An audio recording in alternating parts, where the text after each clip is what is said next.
Rock and metal invasion. Rock and metal invasion. Rock and metal invasion. Rock and metal invasion.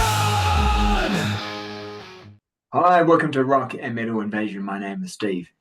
Coming up on the show today, I'm looking at multiple versions of the same songs. I'm going to be talking about hard rock, heavy metal songs that have been covered by multiple artists. And, I'm not talking about those hit songs that end up being covered later on by bands because it's been a hit for another band and they're also hoping to have a hit. I'm actually talking about those songs that perhaps when they first came out, when they were first released, they weren't successful. And then another band has heard the song and thought, that's a pretty good song.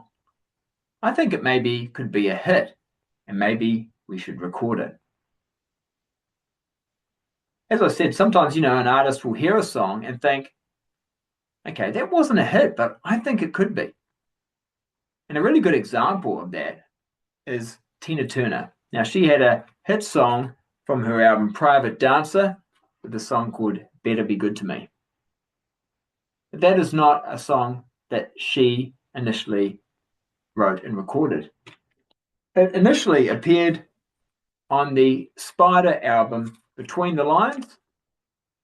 You can find the song Better Be Good to Me. So it wasn't the first time it had been released, that song. But then Tina Turner ends up having the big hit with it. And this won't be the last time I talk about the band Spider on this show either. All right. So like I said, some of these I have talked about before, but I'm going to put them all together in one episode today. So there's quite a lot of records to get through. So yeah, big pile here. So let's get into it. Right, first one. This is a band called Witness. Now, this album came out in 1988, I think. And on this album, it has a song called You're Not My Lover. Now, what's interesting about this song is when you look at the songwriting credits for this song, it's credited to you know who, King of Swing, and Captain Kidd. Who are these people? Well, Captain Kidd is actually Jon Bon Jovi. You know who is Desmond Child. And the King of Swing is actually Richie Sambora. So it's basically those three guys who have, of course, written quite a number of songs for Bon Jovi. Richie, of course, and John, part of Bon Jovi, or at least they were at the time. So I didn't know that at the time when I was seeing the songwriting credits, but then I picked up this album, Dalton, The Race Is On. And it also has on this album a song called You're Not My Lover. It's actually then got in brackets, But You Were Last Night. But the songwriting is credited on this one. This one came out in 87, so a year prior to Jon Bon Jovi, Desmond Child, and Richie Sambora. I'm guessing maybe it was written for maybe a future Bon Jovi album. I'm not sure, but ends up going to Dalton, and then Witness end up releasing it as well. Interestingly enough, the only time Captain Kidd or King of Swing has been used as a credit is on the song Ride, Cowboy Ride on the New Jersey album, which is weird because it's a Bon Jovi album anyway, but they did use that as the credit for that, just for that song on that album. All right, now, obviously, Jon Bon Jovi, Richie Sambora, quite well known, and also Desmond Child, also quite well known. And this is not going to be the last time I'm going to be talking about those three because Cher, who I think at the time might have been going out with the Richie Sambora, on the album Heart of Stone, has a song called Does Anybody Really Fall in Love Anymore? And this song also credited to as a songwriting credit, Richie Sambora, John Bon Jovi, Desmond Child, and also Diane Warren. So another big songwriting powerhouse there. So those four wrote that song. This song wasn't released as a single. And not surprisingly enough, again, like I said, what sometimes happens, someone hears the song and thinks, hey, maybe I should release it as a single. And that's what happens, and put it on my album. And that's what happens because Kane Roberts, this is his second album from the album Saints and Sinners. He also records a version, Does Anybody Really Fall in Love Anymore? Executive produced by Desmond Child. And you'll notice this happens from time to time. If Desmond Child has something to do with the album, good chance it's going to have some of his songs on it. And there's also a good chance it might be a song on it that he's already released or given to another artist. So this song, Does Anybody Really Fall in Love Anymore, was, like I said, released as a single. There's a music video for it. Twisted on the hype stick is also advertised. But this is a really good album, but I don't know that was the right choice of songs as singles. But, you know, at the same time, I get it because it's got a great hook, that song. Does Anybody Really Fall in Love Anymore? It's got potential, absolutely. But it wasn't a hit. But you can find the second version of that song on the Kane Roberts Saints and Sinners album. All right. Now, also one more thing before I move on to the next one. Does Anybody Ever Really Fall in Love Anymore? You can also find on the deluxe edition of the New Jersey album. It's on disc 2, and I guess it's a demo version performed by Bon Jovi.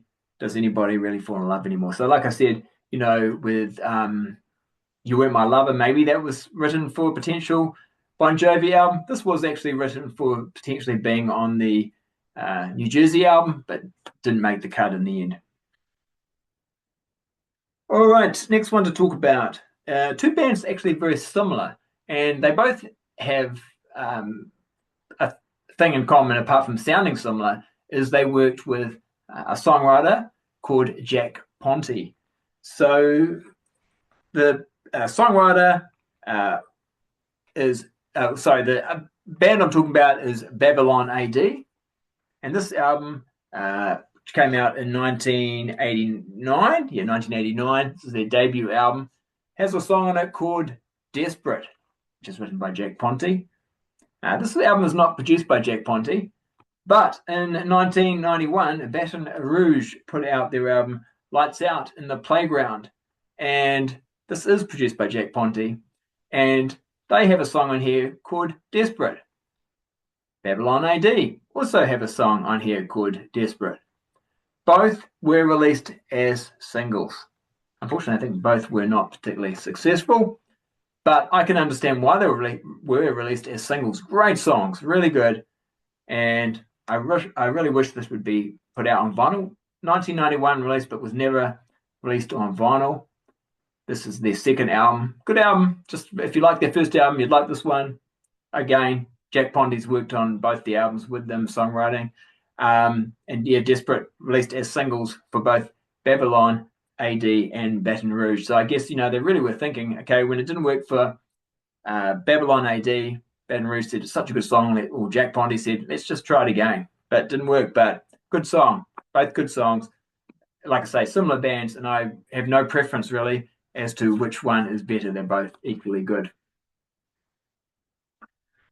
All right, next one. Now, this one is a song from the album Interrupted Journey by the band Verity. Now, John Verity, he used to be in a band with, he used to be in a band Argent, which the songwriter of the song I'm about to talk about, Russ Ballard, also used to be in. And the song I'm talking about is Just Another Day in the Life of a Fool. Now, this is not the first time this song has appeared on a release. It was also released by the band Chevy in 1981. Now, Chevy's kind of a new wave of British heavy metal band, and they released Just Another Day in the Life of a Fool. It's not on their 1 only album that came out in 1980, but on their 7th single that they released in 1981. So it was only released as a single, but really good song. Just Another Day in the Life of a Fool by Russ Ballard. Recorded initially by Chevy, then Verity, John Verity and his band put out Interrupted Journey, and they have a version of it. But there's more. That song then also appears on the Briar album Crown of Thorns, UK hard rock band. And yes, they also have a version of Just Another Day in the Life of a Fool. Good song, and I was surprised it's been covered a couple of times. Of course, Russ Ballard, a little bit like some of the other people I've talked about on the show so far, Jack Ponty, Desmond Child, quite well known as a songwriter and quite well known in the sort of hard rock, hair metal circles. Bands throughout the 80s were often covering or using them and their songwriting skills on their records. All right, and this is another singer, songwriter. Just like Russ Ballard, this person has got solo albums as well, but also is a songwriter who has contributed on other albums. And the person I'm talking about is Stan Bush. So this is his debut album from 1983. And the song I'm going to talk about, there's another one I'm going to talk about from Stan Bush, but the first one I'm going to talk about is All American Boy. Now, All American Boy features on this album from 1983, but it also features on the 1985 Down for the Count album by Y&T. Now, of course, this album, probably most well known, apart from for having a terrible album cover and their fashion choices, but apart from that, also well known for having maybe their biggest hit, Summertime Girls. It's got that on it, but also All American Boy, that was also released as a single and written, of course, and originally released by Stan Bush. Now, there's another Stan Bush song that has been covered by another, what you might call a hair metal band or an 80s hard rock band, and that is House of Lords. And that's when I first heard this song. So House of Lords, this album came out in 1988 on Simmons Records, and they've got a song on here called Love Don't Lie. Now, this is a song that was written by Stan Bush and also first appears a year prior to that on Stan Bush and Barrage album. So, yeah, there's a song on here called Love Don't Lie. Both versions are good. Probably prefer the House of Lords version, to be honest with you, but both are good. It's a good song, quite a good ballad. And I guess sometimes that might happen. You might prefer the one you first hear.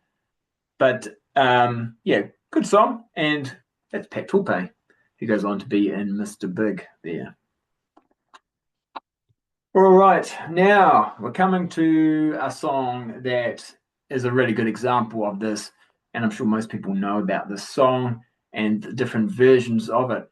The song I'm talking about is Kiss and Hide Your Heart. So this was released on the 1989 Hot in the Shade album. So Kiss, it's even on the hype sticker, includes the single Hide Your Heart. But this actually wasn't the first time that this song had been released. You can also find it, and I don't have this album, but you can also find it on the Bonnie Tyler album, Hide Your Heart. That's actually the first time the song was released. It's written by Desmond Child, Paul Stanley, and also Holly Knight. Holly Knight, who used to be in the band Spider that I talked about before. So initially it appeared on there. Kiss put it out. But then, like I said, sometimes Desmond Child, if he's working on an album, he suggests a song that he had a writing credit for, even though it's already been released before, and he suggests to Robin Beck, let's put Hide Your Heart on your album. He's the producer of this album. And yeah, so Hide Your Heart is also on the Robin Beck Trouble or Nothing album. Good album if you like female fronted hard rock, pretty good. But then, good friend of Kiss, Ace Frehley, in fact, former member of Kiss, maybe not good friend, but Ace Frehley on his Trouble Walking album puts out Hide Your Heart as well. So that's the fourth version of this song. So Hide Your Heart on the Trouble Walking album. This is, I guess, what you might call the third album, not including the 1978 album for Ace Frehley. And so that's the fourth version of it. And there's actually a fifth one as well. Molly Hatchet from their Lightning Strikes Again album also have a version of that song, but I don't have that album. But there we go. I mean, I've got 3 versions in my collection, but from what I know, there's 5, which is unbelievable. It's a good song, don't get me wrong, but I don't know if it needed 5 different versions. But that's just one of those things that happens sometimes. And it's not like the song was a massive hit for anyone. I guess it probably did okay. Kiss did release it as a single. But and interesting too, it was demoed for the Crazy Nights album, but didn't make the cut for whatever reason. Maybe they just didn't think it was quite ready. Another song though that was also demoed for the Crazy Nights album is a song called Sword and Stone. Now, I first heard that song. Now, it never appeared on a Kiss album, but I heard it on Paul Dean from Loverboy on his debut solo album Hardcore. It opens up the album. Great song. As soon as I heard this, I thought, what a great song. And it really did make me wonder why Kiss never released it on their own album. Maybe it would have been a little bit out of place on Crazy Nights. Quite a heavy song, great riff. Bruce Kulick, along with Desmond Child and Paul Stanley, have the songwriting credit for this one. But really good song. But that's not the only time that song makes an appearance on a release. You can also find it on the Shocker soundtrack, and this time it's Bonfire doing a version of it. Pretty good, but I'd have to say I probably prefer the Paul Dean version. But pretty similar. And like I say, you can also hear a demo version of this song by Kiss. If you look for it online, I think you can find it. All right. So talking of Ace Frehley, on Frehley's Comet's second album, Second Sighting, you will find a song called Dancing with Danger. Pretty good song, but I didn't actually realize for quite some time that it's actually a cover song. And you can actually find that song. It initially appeared on the Streetheart album, Dancing with Danger. So the title track, this album produced by Spencer Proffer, 1983 release. And so that's the initial release of the song Dancing with Danger.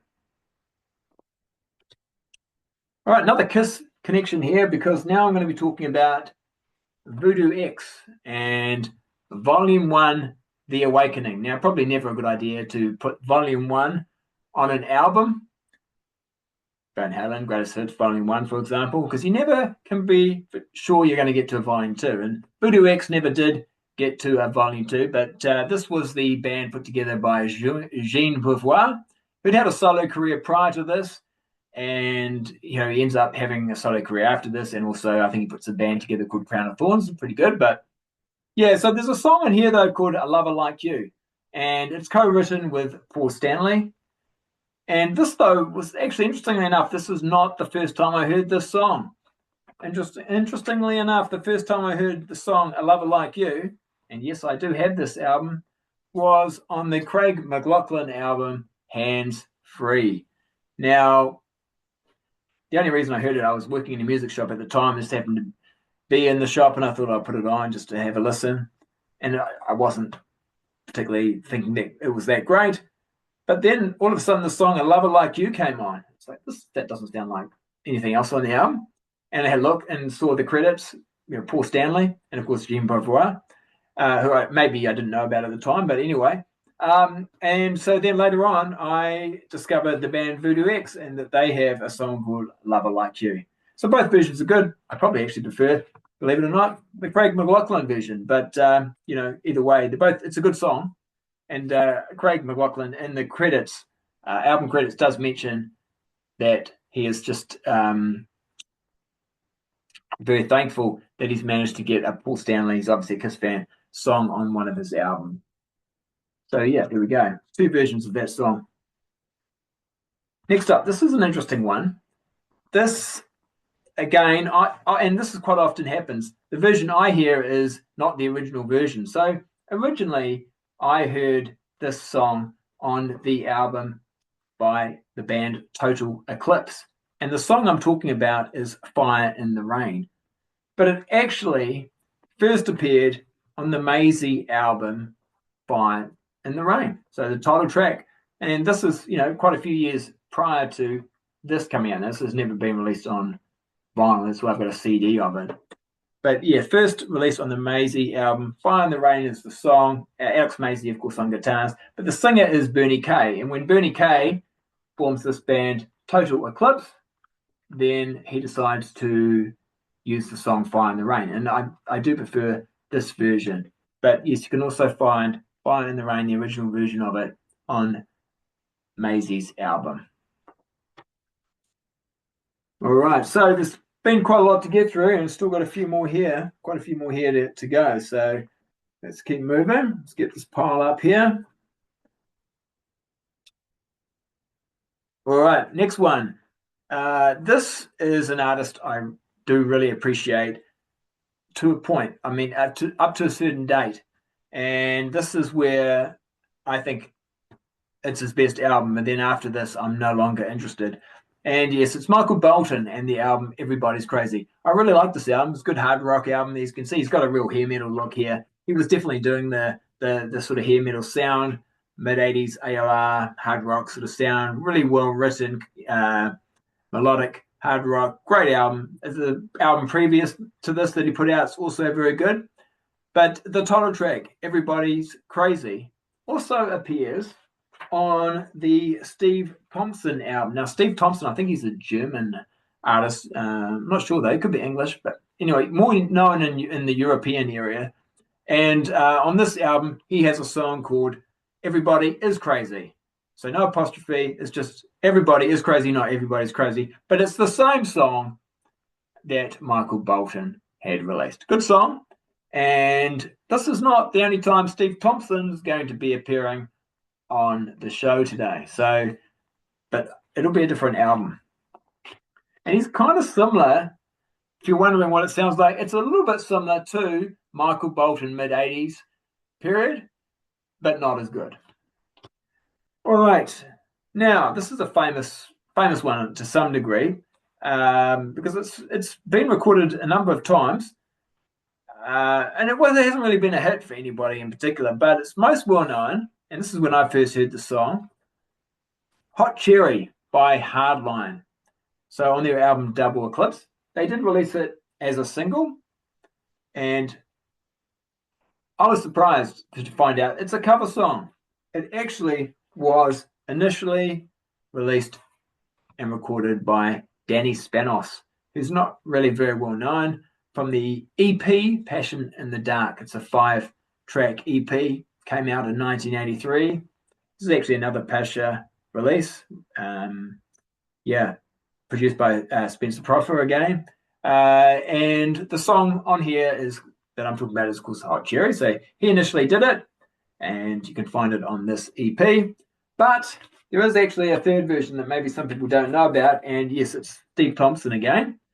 And this time it's from the album Everyone Loves a Winner. He also has a version of Hot Cherry. And I think this one came out prior to the version that Hardline did, but after, of course, the version that was done by Danny Spanos.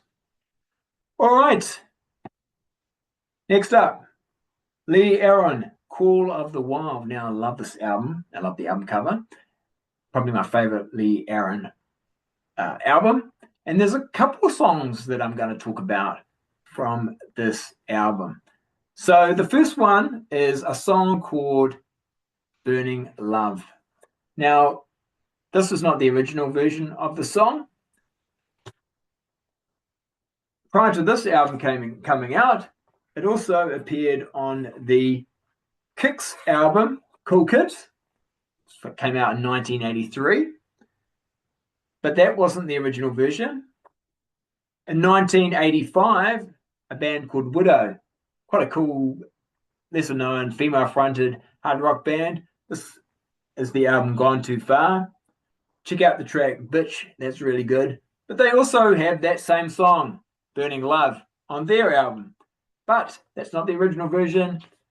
Yes, it's Spider again. So Spider, from their debut album, they have the song Burning Love on here. Okay, so written by Holly Knight, we've already talked about before. Hide Your Heart, she had a co-writing credit on that. And also Amanda Blue, who is actually there's two females in this band. She's the main vocalist, I think, in this band. So another appearance there from Spider. And yeah, so the song Burning Love. So I've got 1, 2, 3. I've got 4 versions of that song in my collection. It's a good song, but I don't know if it needed 4 different versions. But I like the albums by these bands that just happen to have that song on it. That's why I guess I've got so many versions of it. But yeah, so Spider and their debut album Burning Love. But there's also another song on here called New Romance. Now, this one's written by Holly Knight, but also Anton Fig. He's quite well known as well, of course. And yeah, New Romance, it's a mystery in brackets, is the song. That's the original appearance of the song. But you can also find it, and this is an interesting album, on the Hollywoods album Assault and Flattery. Now, it's got Toronto up here. Hollywoods used to be, or was in the band Toronto, and they're kind of still making it out like maybe it's Toronto, but it's also Hollywoods. I think it's more of a single, solo release. So there are some versions where the Toronto is not on there. But anyway, on here, it's a good album. Pop rock, it's not super heavy, but it's good for what it is. 1985, I think this one, or 84 actually, on Solid Gold Records. 84, this one came out. And the opening track is New Romance. So they're doing a cover of the Spider song. All right, next one. Rick Cure. He put out an album called Wear Your Colors. And there's a couple of songs actually off this album I want to talk about. So the first one I'm going to talk about is a song called Line of Fire. Now, Rick Cure would sometimes use Bob Halligan Jr. to write songs with, or use his songwriting skills and feature his songs on his album. And Line of Fire is a song written by Bob Halligan Jr. And you can also find, and this is where I'm going to have to go back to my Lee Aaron album, you can also find that same song, Line of Fire, on the Lee Aaron album, Call of the Wild. So there we go. So that song featuring again Call of the Wild from the album Call of the Wild, the opening track from side 2, Line of Fire. So your Bob Halligan Jr. He features on a few albums that I have in my collection. Of course, again, we're talking about a songwriter. So yeah, you'll see him turn up from time to time as a songwriter. Songs I talk about on my channel. Now, going back though to Rick Cure. So yeah, Line of Fire has been covered.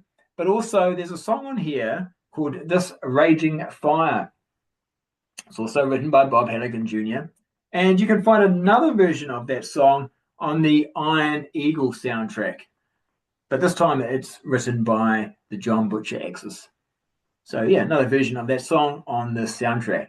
And it's probably more common for people to have this than it would be probably to have Rick Cure. So you may know of the song, but know of it through the Iron Eagle soundtrack rather than Rick Cure. All right, next one, Jeff Paris. Now he's had a few solo albums put out, but he's also quite well known as a songwriter. And again, one of those guys you might see in the credits for songs by bands you have in your collection. Now this is I think it's his second solo album. Came out in 1987. It's called Wired Up. Got Matt Sorum on drums. There he is. But it also features a song called Crying. And that song ends up appearing on the debut Vixen album. And they released that as a single. Good song. Really like that song. But that's not all. So Jeff Paris also has a song on this album called Charmed Life. Opens up side 2. And you can also find that on the debut Vixen album. Now, the only thing is, it's not on my Vixen album because it's one of those silly situations where back in the day you had to buy the CD, I think, to get that track. It was a CD bonus track. So I don't have it on the vinyl. It's okay because it's an alright song, but I much prefer Crying. That's a really good song. So I don't have that one. But you can find it on the CD version of that album. All right.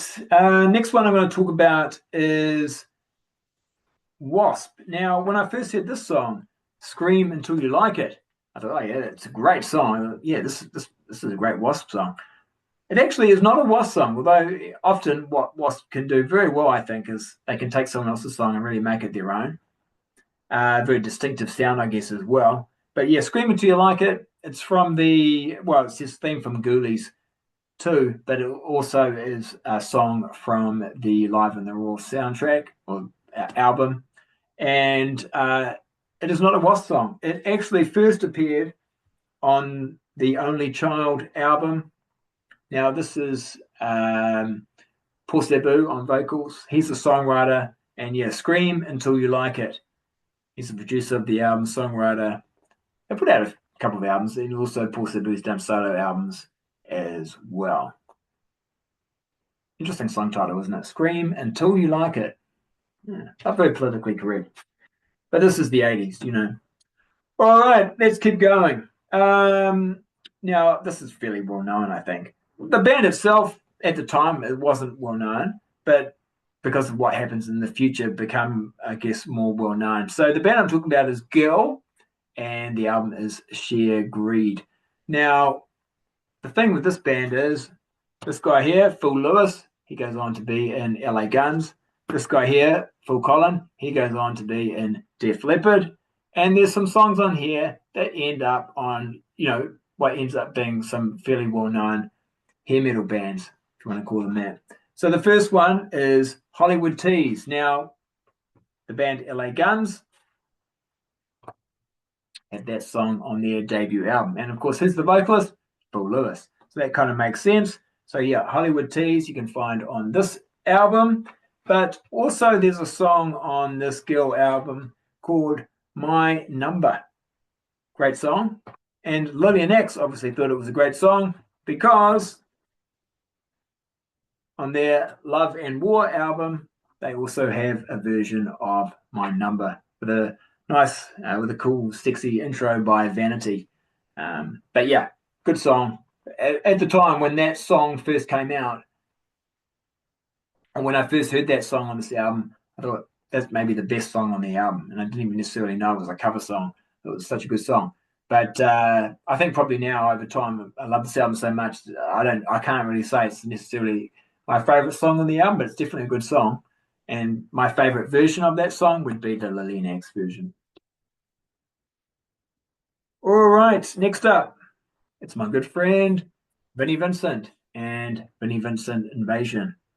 I think whatever you think about Vinnie Vincent and, maybe even whatever you might think about his guitar playing, I think a lot of people will acknowledge the fact that he is an accomplished songwriter and, people have used him just for his songwriting skills. Kiss, for example. And he had a song on here that he wrote and has on this album called Back on the Streets. Really good song. Now, this album came out in 1986. And then in 1987, another well-known guitar player, John Norum, in his debut solo album Total Control, also has the song Back on the Streets. Now, it was released as a single as well, and as a music video. But yeah, originally that was a Vinnie Vincent Invasion song. All right, next one. Desmond Child making another appearance. So this is his solo album that he put out after he'd had quite a bit of success as a songwriter. Maybe he just thought, hey, look, I'm having all this success writing songs for other people. Why don't I just write my own songs and put my own album out? So that is what he did. He didn't actually have much success with it, but and it's not a super heavy album at all, really. But there's some okay songs on here. The song I want to talk about is "The Price of Loving You," which actually would probably be one of my favorite songs on the album. "Price of Loving You" originally, though, was written and appeared on the Point Blank album by Bonfire. Now, again, interestingly enough, I do not have that song on this album because it's only on the CD version of Point Blank. Which is understandable because, in some ways, although it's weird that one of the better songs on the album doesn't make the vinyl version of the album, but it's got so many songs on here, like 1, 2, 3, 4, it's got like 14 songs on the vinyl version of the album. So I think there's another couple of extra songs on the CD version, "The Price of Loving You" being one of them. But yeah, from what I understand, Desmond Child didn't really think that much of the version that Bonfire did, so he thought, I'm going to do my own version. Wasn't a hit for him either, but there we go. All right, next one. This is a little bit obscure. I'm going to talk about Japanese singer Stephanie and her album Pink Noise. And the song I want to talk about is "He Won't Rock." So she's kind of a little bit like a Japanese sort of Lee Aaron. It's good hard rock. Now, "He Won't Rock" is written by Leah Hart, who is, I guess, maybe most well known. It was in Ya for a while as well, but probably most well known for being in Fastway. And on the album Bad Bad Girls, they also have that song, except it's called "She Won't Rock." But it's the same song. Yeah, I really like Leah Hart and the work that he's done in Fastway. A lot of people, not so much for them, but yeah, I like it. And I like his songwriting. He's put out solo albums as well, which are pretty good. But yeah, "She Won't Rock," same song. I can understand why they would put it on here because this was a Japanese release, probably not very well known anywhere else other than Japan. So why not? Good song. And yeah, so that's another version of that song on that album.